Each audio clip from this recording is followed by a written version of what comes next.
اسٹیفیٹس کے موضوع دوستو السلام علیکم ناظرین گرامی، حضرت الیاس علیہ السلام اللہ تعالیٰ کے مشہور اور برگزیدہ انبیاء علیہ السلام میں سے ایک ہیں۔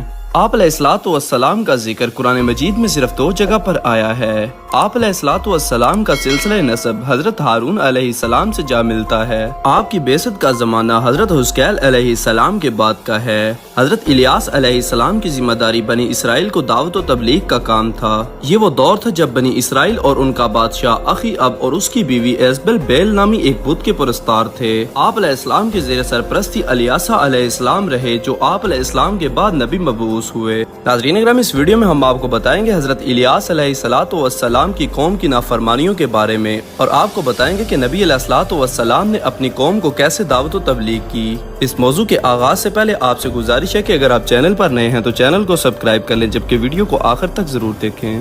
ناظرین اکرامی، حضرت الیاس علیہ السلام کا قرآن مجید میں 2 جگہ پر ذکر ہوا ہے، ایک سورہ انعام میں اور دوسری دفعہ سورہ صافات میں۔ ابن کثیر میں وہب رحمۃ اللہ علیہ آپ علیہ السلام کا سلسلہ نسب اس طرح بیان کرتے ہیں: الیاس بن نسی بن فخاس بن عبداس بن ہارون علیہ السلام بن عمران۔ حضرت الیاس علیہ السلام حضرت حزقیل علیہ السلام کے بعد بنی اسرائیل میں مبعوث ہوئے۔ حضرت الیاس علیہ السلام اردن کے علاقے جلعاد میں پیدا ہوئے۔ اس وقت اسرائیل کے ملک میں جو بادشاہ حکمران تھا اس کا نام بائبل میں اخی اب اور عربی تواریخ و تفاسیر میں عجب یا اخب مذکور ہے۔ اس کی بیوی ازابل بال نامی ایک بت کی پرستار تھی۔ تفسیر کشف الرحمن میں ہے کہ یہ 20 گز لمبا بت تھا اور اس کے 4 منہ تھے۔ حاکم کی بیوی نے بنی اسرائیل میں بال کے نام پر ایک بڑی قربان گاہ تعمیر کر کے بنی اسرائیل کو بت پرستی کے راستے پر لگا دیا تھا۔ حضرت الیاس علیہ السلام کو اللہ تعالیٰ کی طرف سے جو حکم ہوا کہ وہ اس خطے میں جا کر توحید کی تعلیم دیں اور اسرائیلیوں کو بت پرستی سے روکیں۔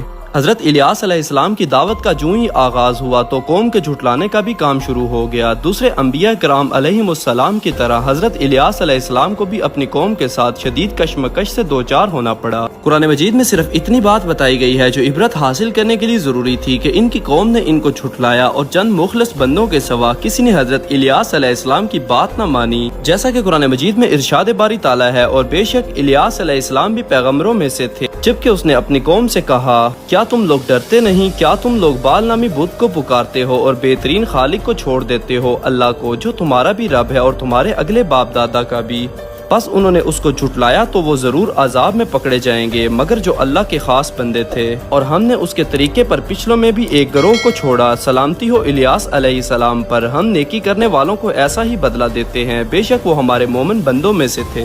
جب حضرت الیاس علیہ السلام نے اسرائیل کے بادشاہ اخی اب اور ان کی رایا کو بال نامی بت کی پرستش سے روک کر توحید کی دعوت دی تو محض ایک تو حق پسند افراد کے سوا کسی نے آپ علیہ السلام کی بات نہ مانی، بلکہ آپ علیہ السلام کو طرح طرح سے پریشان کرنے کی کوشش کی، یہاں تک کہ اخی اب اور اس کی بیوی ایزبیل نے آپ علیہ السلام کو شہید کرنے کے منصوبے بنائے، یہاں تک کہ آپ نے ایک افتادہ غار میں پناہ لی اور عرصہ دراز تک وہیں مقیم رہے۔ اس کے بعد آپ علیہ السلام نے دعا فرمائی کہ اسرائیلی لوگ قحط کا شکار ہو جائیں تاکہ آپ علیہ السلام ان کی قحط کو دور کرنے کے لیے معجزات دکھائیں تو شاید وہ ایمان لے آئیں، چنانچہ انہیں قحط میں مبتلا کر دیا گیا۔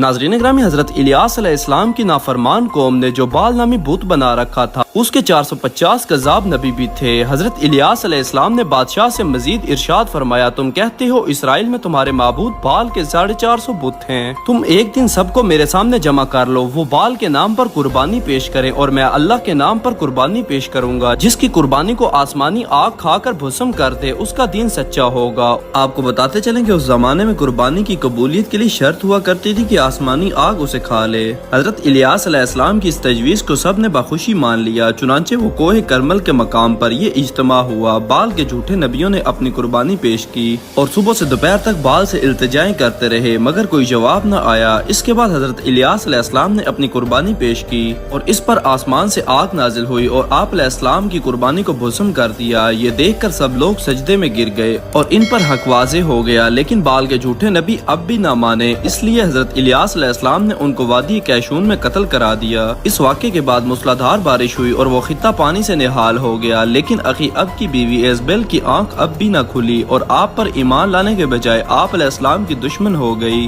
اور آپ کو قتل کرانے کی تیاریاں شروع کر دی۔ یہ سن کر حضرت الیاس علیہ السلام سامریہ شہر سے روپوش ہو گئے اور کچھ عرصے بعد بنی اسرائیل کے دوسرے ملک یہودیہ میں تبلیغ کرنی شروع کر دی، کیونکہ رفتہ رفتہ بال پرستی وہاں بھی پھیل چکی تھی۔ وہاں کے بادشاہ یہودام نے بھی آپ کی بات نہ سنی، یہاں تک کہ وہ حضرت الیاس علیہ السلام کی پیشن گوئی کے مطابق تباہ و برباد ہوا۔ چنانچہ آپ علیہ السلام دوبارہ اسرائیل تشریف لائے اور اخی اب اور اس کے بیٹے اخزیا کو راہ راست پر لانے کی کوشش شروع کی، مگر وہ بدستور اپنی سرکشی پر قائم رہے، یہاں تک کہ ان کو بیرونی حملوں اور مہلک بیماریوں کا شکار بنایا گیا۔ اس کے بعد اللہ تعالیٰ نے اپنے نبی کو واپس بلا لیا۔ دائرۃ المعارف میں ہے کہ شیطان بال بت میں بیٹھ گیا اور اس کے نبی باہر بات کرتے تو شیطان اندر سے جواب دیتا، تمہارا خدا یہ کہتا ہے۔ پھر بادشاہ اور تابعین اس کے موافق عمل کرتے۔ بنی اسرائیل میں جو حضرت یوشع بن نون علیہ السلام کے زمانے سے اس شہر میں رہتے تھے وہ بھی اس بت کے پجاری ہو گئے، تو حضرت الیاس علیہ السلام ایک پہاڑی میں 7 سال تک قیام پذیر رہے۔ بادشاہ نے بڑی تلاش کی لیکن کسی طرح بھی حضرت الیاس علیہ السلام نہ ملے۔ پھر بادشاہ کا بیٹا سخت بیمار ہو گیا، تمام معالج عاجز رہ گئے، بال بت کی بڑی پرستش کی لیکن کچھ نہ بنا۔ بال کے نبیوں نے کہا، تیرے سے بال بت ناراض ہو گیا ہے کیونکہ تو نے حضرت الیاس علیہ السلام کو قتل نہیں کیا۔ بادشاہ نے 400 آدمی حضرت الیاس علیہ السلام کی تلاش میں بھیجے، ہر جگہ ہر غار میں آواز دیتے اور کہتے، اے الیاس سامنے آ، ہم ایمان لے آئے ہیں اور بادشاہ بھی اسلام لے آیا ہے۔ حضرت الیاس علیہ السلام نے ظاہر ہونا چاہا لیکن خدا تعالیٰ نے روک دیا کیونکہ یہ ان کی منافقانہ چال تھی۔ تب حضرت الیاس علیہ السلام نے دعا کی، یا اللہ اگر یہ لوگ سچے ہیں تو مجھے ان پر ظاہر کر، اگر جھوٹے ہیں تو ان پر آگ برسا دے۔ چنانچہ آسمان کی طرف سے آگ آئی اور سب جل کے راکھ ہو گئے۔ جب بادشاہ کو یہ خبر ملی تو 50 آدمی اور بھیجے اور ان کے ساتھ بھی یہی معاملہ ہوا۔ پھر بادشاہ سخت ملول ہوا لیکن بیٹے کی بیماری کی وجہ سے نہ جا سکا۔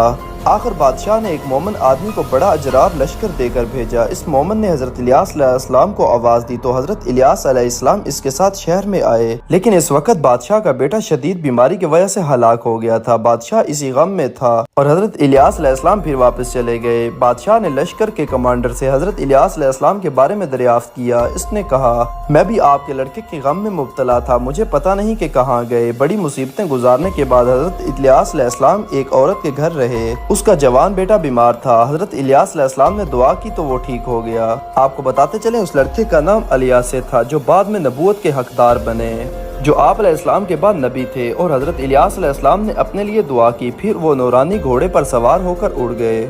مورخین اور مفسرین کے نزدیک یہ مسئلہ بھی زیر بحث آیا ہے کہ حضرت الیاس علیہ السلام زندہ ہیں یا وفات پا چکے ہیں۔ تفسیر مزری میں جو علامہ بغوی رحمۃ اللہ علیہ کے حوالے سے جو طویل روایت بیان کی گئی ہے اس میں یہ مذکور ہے کہ حضرت الیاس علیہ السلام کو آتش گھوڑے پر سوار کر کے آسمان کی طرف اٹھا لیا گیا تھا، اور حضرت عیسیٰ علیہ السلام کی طرح یہ بھی زندہ ہیں۔ ابن کثیر میں ہے کہ جب کفار اپنے وعدے سے پھر گئے اور اپنے کفر پر اڑ گئے تو آپ علیہ السلام نے یہ حالت دیکھ کر اللہ سے دعا کی کہ انہیں اپنی طرف لے لے۔ ان کے ہاتھوں تلے حضرت الیاس بن احتوب علیہ السلام پلے تھے۔ حضرت الیاس علیہ السلام کی اس کی دعا کے بعد انہیں حکم ملا کہ وہ ایک جگہ جائیں، وہاں انہیں جو بھی سواری ملے اس پر سوار ہو جائیں۔ جب آپ علیہ السلام وہاں پہنچے تو آپ کو ایک نوری گھوڑا دکھائی دیا جس پر آپ علیہ السلام سوار ہو گئے۔ اللہ تعالیٰ نے انہیں بھی نورانی کر دیا اور اپنے پروں سے فرشتے کے ساتھ اڑنے لگے۔ حضرت کعب الاحبار سے منقول ہے کہ 4 انبیاء اب تک زندہ ہیں، حضرت خضر علیہ السلام، حضرت الیاس علیہ السلام اور حضرت عیسیٰ علیہ السلام اور حضرت ادریس علیہ السلام آسمان میں۔ یہاں تک کہ بعض حضرات نے کہا ہے کہ حضرت خضر اور حضرت الیاس علیہ السلام ہر سال رمضان کے مہینے میں بیت المقدس میں جمع ہوتے ہیں اور روزے بھی رکھتے ہیں۔ یہ روایت تفسیر قطبی میں ہے۔ تفسیر مزری میں ہے کہ شیخ احمد سرہندی مجدد الفسانی رحمۃ اللہ علیہ نے اپنے مکاشفے میں حضرت خضر علیہ السلام سے ملاقات کی اور ان سے ان کی زندگی کے بارے میں سوال کیا تو انہوں نے فرمایا کہ میں اور الیاس زندہ نہیں ہیں، لیکن اللہ نے ہمیں یہ قوت دی ہے کہ ہم زندہ آدمیوں کی شکل میں متشکل ہو کر لوگوں کی امداد مختلف صورتوں میں کرتے ہیں۔ یہ روایت تفسیر معارف القرآن میں ہے۔